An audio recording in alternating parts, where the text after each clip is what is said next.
Well, the entire Panthers fan base hate watching CJ Stroud happen this past weekend. That was fascinating.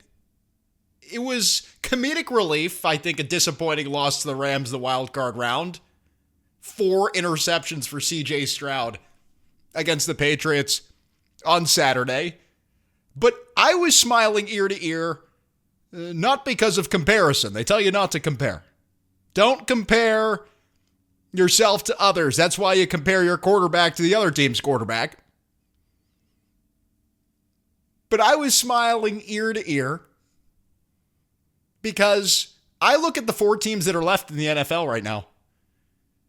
You have the Broncos, the Rams, the Seahawks, the Pats. 3 of those 4 teams have quarterbacks that really anyone could have had. The Seahawks signed Darnold. He was available to anyone. Bo Nix was the 6th quarterback taken in 2024. And Stafford, yes, he's a unicorn, but if you really wanted him, talking to other teams across the league, you could have had him. You could have put some trade package together. Drake May is really the only unicorn, the magical story. And I think even if you expand the lens, you look at some of the other quarterbacks who made the playoffs, whether it's Trevor Lawrence, CJ Stroud, the guy that Panthers fans have been ripping, Caleb Williams, the throw he made was unreal. But Bryce Young, I think, fared better against the Rams defense as a whole than Caleb Williams did. Now, the throws that Williams made, there were a couple in there, but that one to Cole Kmet late in the game, that was a throw. I texted my friend, I go, there's maybe 3 or 4 quarterbacks ever that can make that throw. Caleb Williams, 65 yards on a rope off his back foot falling down. That throw to Cole Kmet. And that was freaking insane. But the point is the Panthers head into this offseason. Bryce Young heads into this offseason, and I feel a sense of optimism. I feel a sense of optimism that you don't need to find the person who's 6'5" and hot. You know, this isn't dating. We don't need a perfect fix at the quarterback position. You know, we don't need to find Drake May. 11 wins is on the table with what you got. Now, you need to make some improvements, but I really think the improvements are in your control. I do. And here's Mike Kay in the Charlotte Observer, before I move on to some other concerns people have had across the fan base. But Mike Kay writes, and I love Mike, but I almost called him Sad Mike when I read this. To improve by 3 wins for a 3rd consecutive year will be the most difficult task. 11 wins is a logical next step. But it's so tough, writes Mike. The NFL naturally tilts everyone towards the middle with salary cap parity and draft formula that rewards the worst teams. So Mike, I think he really is mimicking everyone else, which is temper your expectations. Don't think 11 wins. Don't get your hopes up. Say this isn't a surefire thing. So I'm going to do exactly what a former New England Patriots fan covering the Panthers would do, which is tell you 11 wins is on the table. Super Bowl's on the table. And Mike, don't you know that Bryce Young has the big moment gene? And if you get to the playoffs, then he's not going to fold in on himself like CJ Stroud or Trevor Lawrence throwing an interception on the last drive. On his last throw of the season, interception to the Bills. But I don't even go into that. I think what the Panthers built this season was a foundation, I think specifically up front. You're able to protect the quarterback well. You could stop the run. Didn't get after the passer. You need to add help. I know people want Max Crosby. It's not going to happen. I'm sorry. I don't see it happening. I know he's pissed off at Vegas, but how many teams are going to be in on Max Crosby if he's really available? And then you're telling me they're going to give up picks? And then you're telling me they're going to pay his salary? And then you're telling me, so we can talk about that if it really materializes into something serious. Right now, Those are really just rumors at best. Rumors at best, just because he's pissed off with Vegas. But I think what the Panthers built was a foundation. Derek Brown said it. We have a foundation. So you have some pieces on defense to build around, especially up front. You have Mike Jackson and J.C. Horn in the back end. Good offensive line. I know Ikem Ekwonu, the injury is not good. It's not good. It sucks. I know they said Jimmy Graham tore his patellar in November of 2015. He was ready to go to start the regular season. Ikem Ekwonu, at best, will be back in October. At best. And that's what Jimmy Graham is saying. So Joe Person of The Athletic went and talked to Jimmy Graham, and Graham's like, oh yeah. I almost swore. He's like, oh yeah, this is serious. And some doctors think he might not play all of 2026. So lack of clarity there, but it's not looking good. Even with that, people are like, the Panthers will never be able to win on the ground again. They had the 19th ranked rushing attack. And I think people have inflated this idea, which is the Panthers were just so miraculously good at running the ball. And you know what it is? It's fantasy. Literally and figuratively. That was a bar. It's fantasy. It's fantasy. People check the app, and it's not you. It's not Panthers fans. It's others. It's the Cowboys fans. It's the other people that exist on Earth. And they check the app, and they go, oh, Dowdle, oh my God, look at Dowdle. He's got 42 fantasy points. Oh, the Panthers, that game has been blacked out in my region for 5.5 years. Oh, Rico, look at Rico. Oh my God, that Panthers running attack so good. And I think that whisper has literally turned into like this big just misconception that the Panthers somehow had like this massively good rushing attack. They're ranked 19th in the league. You're telling me they can't do that again in 2026? You're telling me that just regardless of the personnel, I know Ekwonu's hurt. I get it. They can't be better than 19th in the league again? The amount of money they're paying on that O-line? Like 19th is not good enough. I would say 19th is an underachievement. And there's a lot of nuance there, of course. Like, for example, if you can throw the ball downfield, it's easier to run.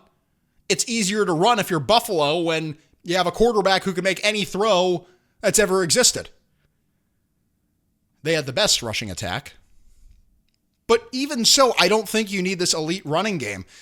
People go, the Panthers lost 5 or 4 of their last 5. It's because the rushing attack went away. Well, 1, Rico Dowdle's not going to run for 200 yards every game. 2, you couldn't throw the ball in some of those games, especially against the Saints. You could not throw the ball against tight coverage. But also, here are the best teams running the ball in the regular season. The Bills, the Ravens, the Bears, the Commanders, the Giants, the Patriots, the Rams, the Falcons, the Cowboys. The Jets are on this list. Is this real? The Jets are in the top 10 in rushing? Did I pull like the Curtis Martin Jets? But this is serious. Like, I know I named a couple playoff teams, but the Commanders are at the top of the league. The Giants, the Jets. The Panthers are at 19th. And there's a mix of teams. There's a mixed bag. Now, you can't be at the bottom of the league. You can't be the Raiders or the Cardinals or the Titans that had terrible rushing attacks with awful offensive lines. All 3 of those lines, I think, are complete garbage. I'm not as familiar with Arizona, but I can't imagine they're good. But you're telling me that it's not feasible if the Panthers maybe improve to like the 15th, 14th rushing attack in football in terms of yards on the ground? And I also want to talk about the real reason people don't feel a large sense of optimism, which is exactly this. We all went into the season with the expectation that Bryce Young was going to get much better. Now, there's mixed crowds because the quarterback is as polarizing as anything you could talk about at a Thanksgiving table. It's unbelievable. It's like you might as well put your opinion of Bryce Young on a bumper sticker and put it on name the car, whether it's an F-150 with a gun rack or a Prius. You, you better put you better put your opinion of the Panthers quarterback on a bumper sticker. Because it's so divisive, no matter what it is. No matter what it is. But I think ultimately, if you were like me, and I say, I'm as real as they come, but I'll be optimistic. I'm as real as they come, but I'll be optimistic. People thought the quarterback was going to be better than he was in 2025. And we were all sold this idea that, look at the last 3 games of 2024 when he balled 10 touchdowns and 0 turnovers. Overtime win against Michael Penix and the Falcons to end the year. 44 points on those dirty birds. And then I'll come back and do it again. And everyone was hype about Bryce Young. They thought he had really found it. He kept you in those games against Kansas City and Philadelphia. But ultimately, the consistency was the problem. I'm going to tell you, I think it's the tight coverage. I could pull Canales' press conference clips. Honestly, I didn't for this program. We'll hear from Morgan in a minute on Bryce Young's biggest improvement. We'll also hear from Bryce. But actually, let's do it now. Here's Bryce Young on his biggest improvement from 2025. Where do you think you made the most progress this year as a player? I think just ownership. Ownership from the unit, from the offense, ownership for the team. I'm grateful to have a great group of guys, grateful to be empowered, and knowing what I mean, knowing what we're capable of, making sure that it's my responsibility to bring that out of us for us to be at our best. Again, just the increased ownership as a player, as a leader. I'm grateful for that growth, and it's on me to continue that growth. As a side, I don't know if anyone drives a Prius, but they actually look pretty cool now. But that's Bryce Young talking about his biggest improvement from 2025, and it's intangible. It's ownership, and I ripped them earlier in the season, but I'm going to be positive now. Ownership to me is like, well, is it Dave Canales is too busy? Bryce Young, here's your homework, and he hands him a textbook. How to be a quarterback. Quarterback for dummies. He just hands him like a 2,000-page textbook. But to me, I think it's also like, I own the effing offense. I'm the quarterback. I understand that the guys that I want to be, I started doing this exercise. They tell you, think like the people you want to be. Write down how they think. And I'm sitting there and I'm writing down how I want to think. Bryce Young looks at Drake May. He looks at Mahomes. He looks at Allen. And he says, you know what? These guys are larger than life. They're bigger than the coach. And I'm not saying the coach doesn't matter, but it's like, at a certain point, there's 15 seconds left in the play clock. The microphone in the helmet cuts out. You can't hear whatever Dave Canales is saying. And you need to do something. You need to make the play. You need to call the protection. You need to understand what the defense is doing. And I think, to me, this is where I'm optimistic with Young. And I know the growth hasn't been as fast as you want. I know it's easy to look at young quarterbacks and say, this guy developed really quick. Stroud was a Pro Bowler in his rookie year. Herbert always has had this gun of an arm. And name the guy. Jaden Daniels in the NFC Championship his rookie year. And I get it. I get it's more of the off the shelf, it's ready to go. That guy exists now.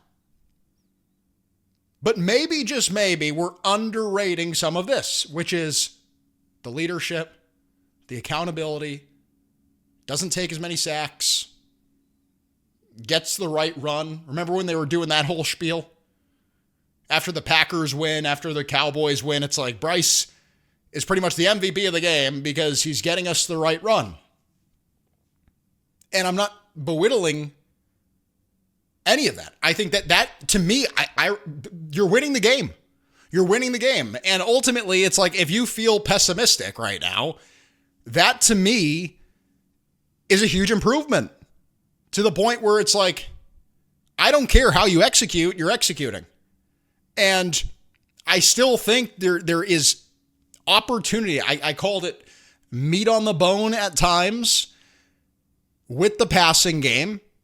And you're going to need fundamental improvement. You're going to need improvement in talent is the wrong word, but how the guy throws, the throws that he makes, the decision making, the processing, things like that in play. Yes, you need to improve those things.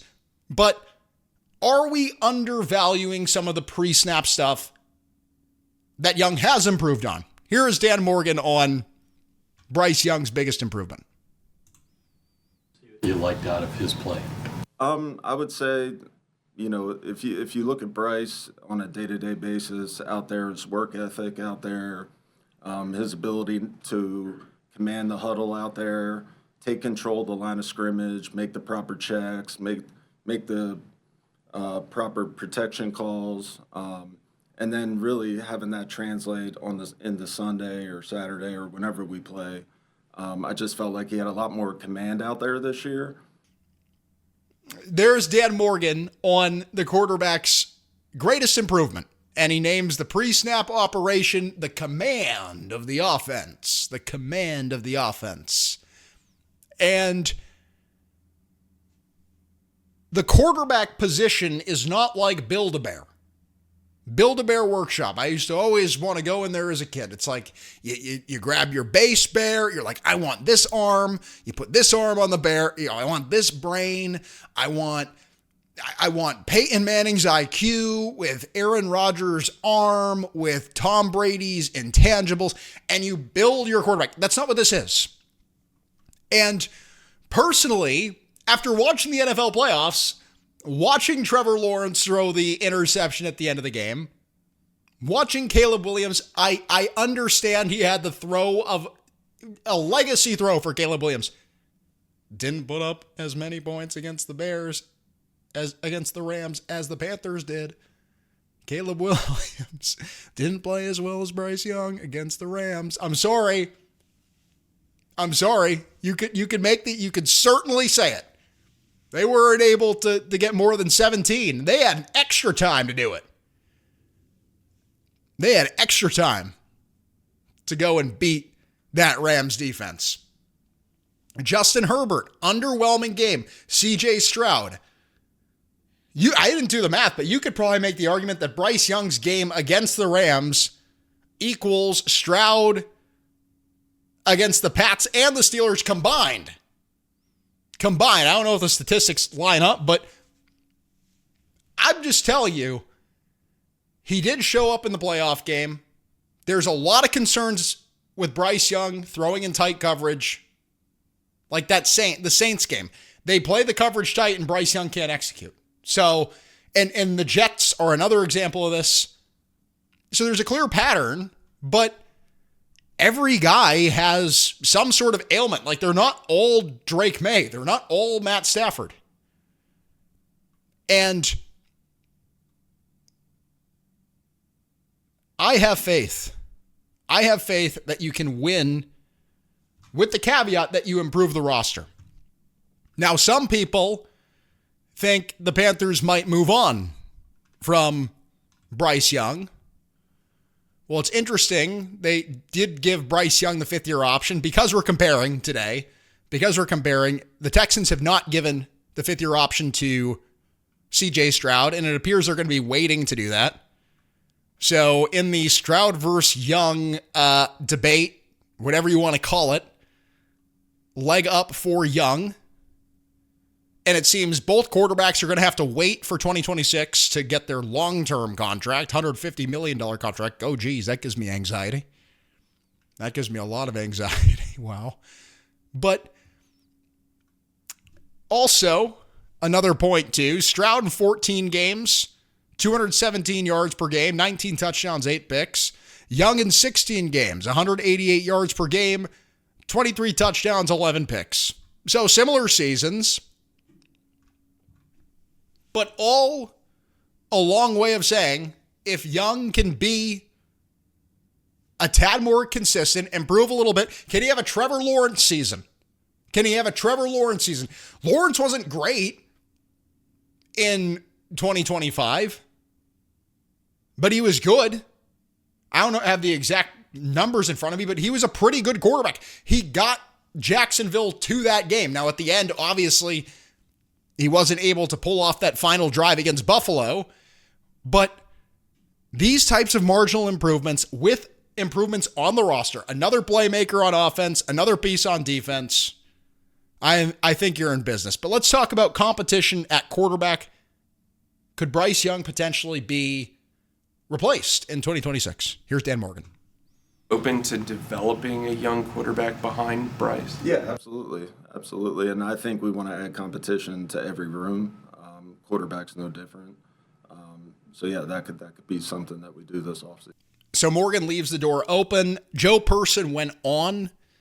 He wrote for The Athletic, there's value in adding a young guy to the mix, talking about quarterback, in terms of improving depth behind Young. So keyword, in terms of improving depth behind Young. Not replacing Young. But Joe Person goes, and or developing a possible trade piece for down the road. Malik Willis would be a great addition, but the 26-year-old will have opportunities to start after a couple of eye-opening performances. So this is good for Young, and clearly I think, I respect Joe's opinion. Joe broke the fifth-year option, called the fifth-year option an easy decision for the Panthers back in December. That's before a lot of people were reporting it. He said it. We also had it on this show. But I think this idea that Young's job is going to be threatened, it sounds like they're throwing that out the window. Again, it's going to be about depth or developing what Joe Person calls a trade piece. And Young's not the trade piece. It is developing a guy like Davis Mills.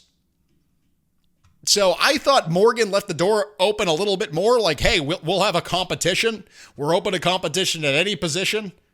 After he didn't really call out anything tangible about Young's improvement, aside from pre-snap operation improvements in his press conference. So sold on the idea of Bryce Young, giving him cushion. I don't know how he responds to that. That's probably a topic for another day. I think Young, honestly, bring Tom Brady in. Threaten Young with Tom Brady. That's probably the best thing for the quarterback because he needs to be an underdog, evidently. That is the best thing for Bryce Young. That is it for today. This is The Tone. Thank you so much for tuning in. Amazing show, amazing program. Thank you so much for tuning in, and stay tuned in. Geez, I have this hair. I finally looked at myself in the playback, and it's like, oh, dang, dude. Kind of look like Green Day. Start wearing freaking makeup on here or something. Singing like a Billy Joe Armstrong. I walk a lonely road.